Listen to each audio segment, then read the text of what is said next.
If you've been watching this tutorial series so far, you'd know we've covered everything from magic to crafting to combat, but this section at the end is purely for people who know Souls games and for people who want to know what's different in Dark Souls 2. And there are some pretty big changes. From Software loves to experiment with new ideas. For starters, one NPC will level you up now, similar to the Maiden in Black from Demon's Souls. You can find this NPC in the starting area of Majula, close to the bonfire.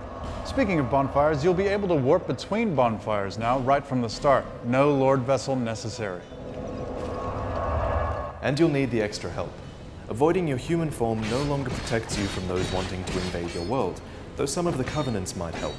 And dying now slowly decreases your maximum hit points down to a minimum of 50%.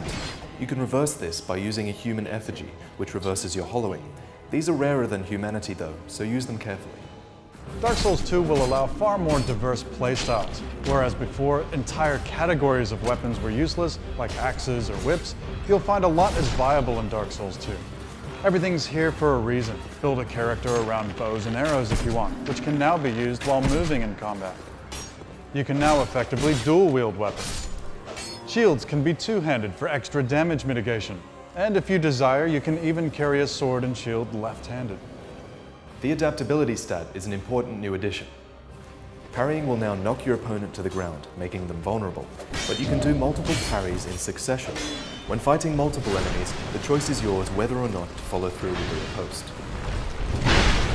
It's worth noting that now lightning magic is associated with faith, and fire magic is associated with faith, also with intelligence. Certain enemies in Drangleic will be able to petrify you. If this meter builds up, that's an instant death.